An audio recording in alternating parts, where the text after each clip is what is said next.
বিগত সরকারের সময় বলতেছে এইবার হয়ে যাবে, এ কন্ট্যাক্ট হয়ে গেছে, এ মানে মাপে এ লাস্ট এ হয়ে গেছে, এই সেই করতে করতে আমাদেরকে এই পর্যন্ত 17-20 বছর আমাদেরকে আশা দিয়ে আসতেছে।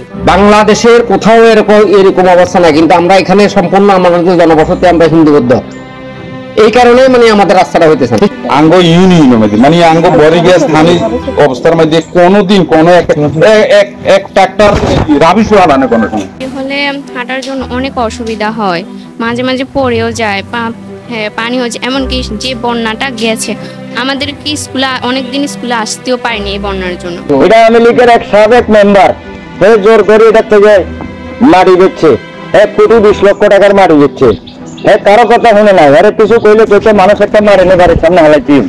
বর্তমান সময়ে যোগাযোগ ব্যবস্থা উন্নয়নের ধারাবাহিকতায় দেশের অনেক স্থানে পাকা রাস্তা নির্মাণ হলেও কিছু কিছু এলাকায় এখনও কাঁচা রাস্তায় চলাচল করতে হচ্ছে। এতে করে বর্ষা মৌসুমে জলাবদ্ধতা, কাদা, দুর্ঘটনার ঝুঁকি এবং শিক্ষার্থী ও রোগীদের চলাচলে মারাত্মক দুর্ভোগ পোহাতে হয়।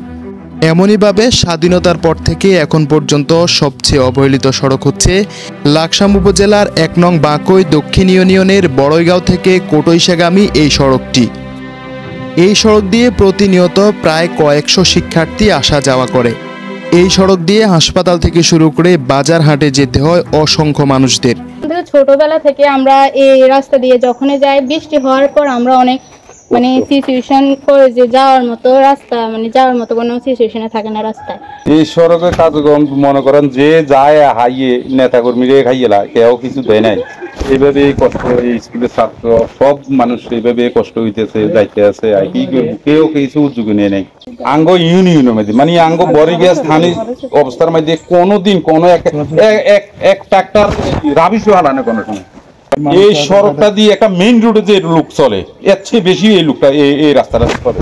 এই সড়কের উপর দিয়ে অন্তত 10 থেকে 15 গ্রামের মানুষ চলাচল করে।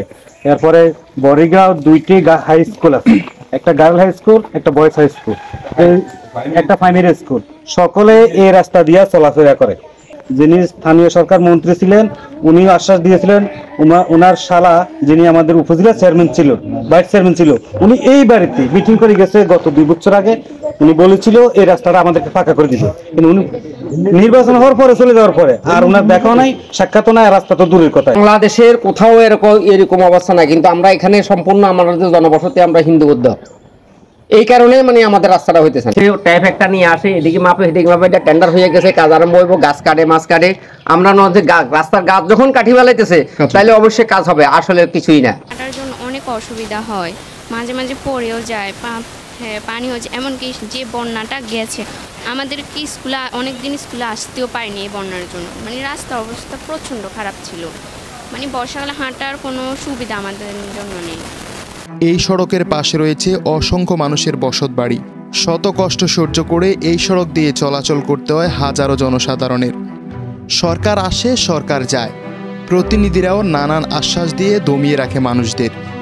এই সড়ক আর সড়কের আশেপাশের জায়গা দিয়ে প্রতি বছর জনপ্রতিনিধিদের আঙ্গুল ফুলে কলা গাছ হয়, অথচ জনগণের দুর্ভোগ রয়ে যায় বছরের পর বছর।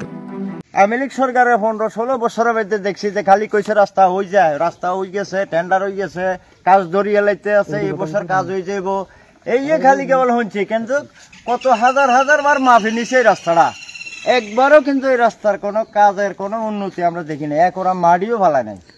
এটা একটা রাস্তা, এটা বরিগা গ্রামের মেইন রাস্তা, এটা পুকুরের পাশে, এটা দিয়ে ট্রাক্টর যাইছে, এই পাশে বাড়িগুলোর মধ্যে অনেকগুলা বিল্ডিং হয়েছে, এই রাস্তা দিয়ে ইট নিয়ে বিল্ডিং গুলা করছে। এখন এই আওয়ামী লীগ সাবেক মেম্বার আওয়ামী লীগের হ্যাঁ মানে এই রাস্তায় পুকুরটার জোর করি এটা থেকে ডিজেল লাগাই 1,20,00,000 টাকার মাটি বেচছে, আমাদের হিসাব আছে।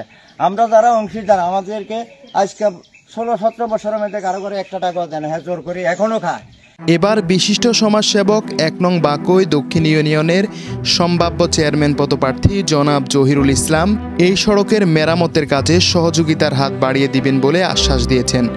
জনগণও চায় অন্ততপক্ষে জনাব জহিরুল ইসলামের হাত ধরে হলেও তাদের 100 বছরের দুর্ভোগ দূরীভূত হোক, এবং তার এই মহৎ উদ্যোগকে জনসাধারণ সাধুবাদ জানিয়েছেন। জনাব জহিরুল ইসলাম যে উদ্যোগটা নিয়েছে তাকে আমরা অনেক ধন্যবাদ ও কৃতজ্ঞ জানাই। আমরা আশা করি ওনার মাধ্যমে এই রাস্তাটা যেন ভালো হয়, পাকা হয়। বিশিষ্ট সমাজসেবক জনাব জহিরুল ইসলাম, উনি এই রাস্তাটিকে পাকাকরণের জন্য উনি বিভিন্নভাবে যে যোগাযোগ করছেন, ওনার প্রতি আমি কৃতজ্ঞতা প্রকাশ করছি। ওনাকে হাজার হাজার ধন্যবাদ দিই। উনি যদি প্রার্থী হয় আমরা ওনারে ভোট দিব ইনশাআল্লাহ। জনাব জহিরুল ইসলাম জহির ভাইকে ধন্যবাদ জানাই, যেহেতু উনি ব্যাপারে একটা সংবাদ করার জন্য ওনাকে উদ্যোগ নিয়েছে, এবং উনি যদি ভবিষ্যতে চেয়ারম্যান পদে প্রার্থী হয় ইনশাআল্লাহ আমরা শতভাগ আশা করি আমরা ওনাকে ভোট দিব, চেয়ারম্যান হিসেবে আমরা ওনাকে জয়যুক্ত করার চেষ্টা করব। বিগত 50 বছরও যে সড়কের কাজ হয়নি সেই সড়ক যদি জনাব জহিরুল ইসলামের হাত ধরে মেরামত করা হয় তাহলে জনগণও জনাব জহিরুল ইসলামের পাশে থাকার আশ্বাস দিয়েছেন।